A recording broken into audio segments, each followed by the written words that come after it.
ജനുവരി 22 ശ്രീരാമചന്ദ്ര പ്രഭു ദിനമായി ആചരിക്കുമെന്ന് ഹനുമാൻ സേന ഭാരത്.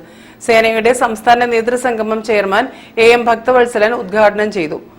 പുതിയ ഭാരവാഹികളെ തെരഞ്ഞെടുത്തു. ജനുവരി 22 അയോധ്യയിൽ രാമക്ഷേത്രം ഭക്തന്മാർക്ക് ദർശനത്തിന് തുറന്നുകൊടുക്കുന്ന ദിവസം ശ്രീരാമചന്ദ്ര പ്രഭു ദിനമായി ആചരിക്കുമെന്ന് ഹനുമാൻ സേന ഭാരത് സംസ്ഥാന ചെയർമാൻ എം ഭക്തവത്സലൻ പറഞ്ഞു. സേനയുടെ സംസ്ഥാന നേതൃസംഗമം കോഴിക്കോട്ട് ശിക്ഷക് സദനിൽ ഉദ്ഘാടനം ചെയ്ത് സംസാരിക്കുകയായിരുന്നു അദ്ദേഹം.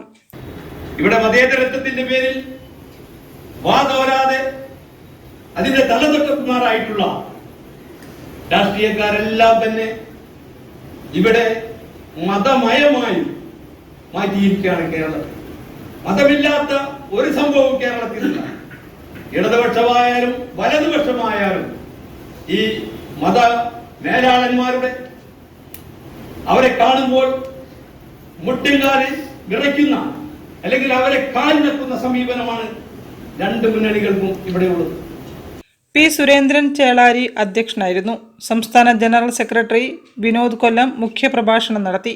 യുണൈറ്റഡ് ഇന്ത്യ പാർട്ടി സംസ്ഥാന അധ്യക്ഷൻ പി റിലേഷ് ബാബു, സേന സംസ്ഥാന secretary Mani E K Vadakara, ശാരീരിക പ്രമുഖ് രാജൻ കുരുക്കൽ തുടങ്ങിയവർ ആശംസകൾ അർപ്പിച്ചു.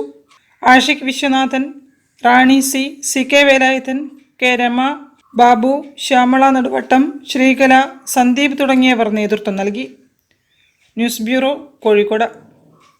സ്വാമി ചിദാനന്ദപുരിയുടെ വാർഷിക ധർമ്മ പ്രഭാഷണ പരമ്പര ജനുവരി 12 മുതൽ 18